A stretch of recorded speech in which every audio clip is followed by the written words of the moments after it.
যোগ্য অযোগ্যদের তালিকা দেবে এসএসসি। সোমবারই হবে দুধ কা দুধ পানি কা পানি। লোকসভা ভোটের মুখে কলকাতা হাইকোর্টের নির্দেশে চাকরি হারিয়েছেন এক ধাক্কায় প্রায় 26,000 শিক্ষক। বর্তমানে এই বিষয়টি সুপ্রিম কোর্টের বিচারপতিদের বেঞ্চে বিচারাধীন। যদিও এই বিষয়টি নিয়ে আগামী সোমবার শুনানি হবে বলে জানিয়েছে শীর্ষ আদালত। ভোটের মুখে এত সংখ্যক শিক্ষক অশিক্ষক কর্মীর চাকরি যাওয়ার ঘটনাকে মোটেই ভালো চোখে দেখছে না কেউ। যাই হোক, এবার এই বিষয়ে বড় পদক্ষেপ নিল এসএসসি। স্কুল সার্ভিস কমিশন আদালতে জানিয়েছে যে সুপ্রিম কোর্টের আগামী শুনানির দিন তারা যোগ্য এবং অযোগ্য প্রার্থীদের একটি তালিকা প্রস্তুত করার যথাসাধ্য চেষ্টা করবে। আসলে 2016 সালে স্কুল সার্ভিস কমিশনের সুপারিশ পেয়ে নিয়োগ হওয়া প্রায় 26,000 জনের চাকরি বাতিল করেছে আদালত। 2016 সালের গোটা প্যানেলটাকেই বাতিল করে দিয়েছে কলকাতা হাইকোর্ট। এদিকে ঘটনার পর থেকে চাকরি হারারা ক্ষোভে ফুঁসতে শুরু করেছেন। সকলেই রাস্তায় নেমে ইতিমধ্যেই বিক্ষোভে সামিল হয়েছেন। অনেকেই বলতে শুরু করেছেন যে যারা যোগ্য তারাও কেন চাকরি হারিয়েছেন।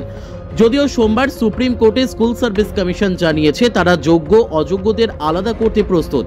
প্রশ্ন উঠছে, এত সেই অসাধ্য সাধন কাজ কি করে করবে এসএসসি? সূত্রের খবর, ওএমআর শিটের যে স্ক্যান কপি আছে সেগুলোকে পুনর্মূল্যায়ন করা হবে। সেখানে যাদের নম্বর দেখা যাবে সঠিক আছে তাদের একটি তালিকা তৈরি করা হবে। এরপর সেই তালিকায় প্রার্থীদের ডেকে তাদের একাডেমিক স্কোয়ারের কাগজপত্র কমিশনের ওয়েবসাইটে থাকা তথ্যের সঙ্গে মিলিয়ে দেখতে হবে। এর পরের ধাপে প্রার্থীদের আগে পার্সোনালিটি টেস্টের যে নম্বর কমিশনের কাছে আছে তা ব্যবহার করে চূড়ান্ত তালিকা তৈরি করতে হবে। এক্ষেত্রেও প্রশ্ন উঠছে, সব ওএমআর শিটের স্ক্যান কপি এখনও রয়েছে? যদিও চিন্তা নেই, সেক্ষেত্রে কপি না পাওয়া গেলে সেখানে অ্যান্সার স্ট্রিং ব্যবস্থাকে গ্রহণ করা যেতে পারে এসএসসি বলে জানা গেছে। মূলত যোগ্য হোক বা অযোগ্য সকলেরই নথি খতিয়ে দেখা হবে। এর পাশাপাশি সিবিআই এর কাছে যে নথি আছে সেগুলিও মিলিয়ে দেখা হবে। তারপরেই দুধ কা দুধ পানি কা পানি হয়ে যাবে বলে মনে হচ্ছে। আগামী সোমবারের মধ্যে বিচারপতি টেবিলে যোগ্য এবং অযোগ্যদের তালিকা এসএসসি পৌঁছে দেবে বলে মনে হচ্ছে।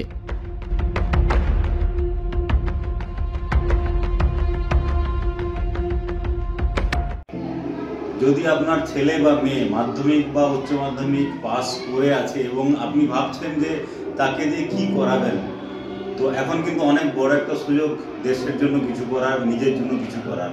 তার জন্য কি আছে, আমাদের West Bengal police, Kolkata police, এছাড়া আর্মির বহু অনেক র্যাঙ্ক আছে, সিআরপিএফ, আরপিএফ, কনস্টেবল, এই সমস্ত জায়গায় প্রচুর ভ্যাকেন্সি কিন্তু এখন আছে।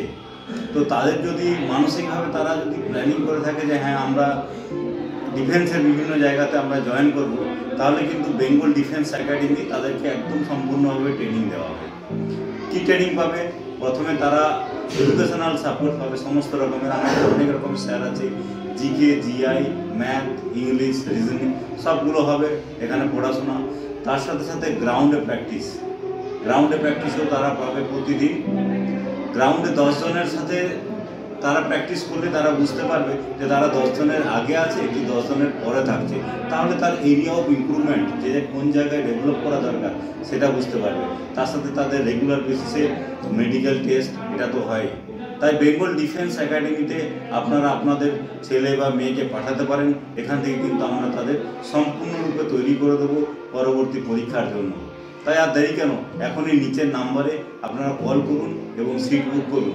আমাদের কিন্তু ব্যাচ শুরু হয়ে গেছে, সামনে প্রচুর ভ্যাকেন্সি, আর সেই ভ্যাকেন্সিতে তারা যাতে করে নিজেদেরকে অ্যাপিয়ার করতে পারে তার ব্যবস্থা করুন।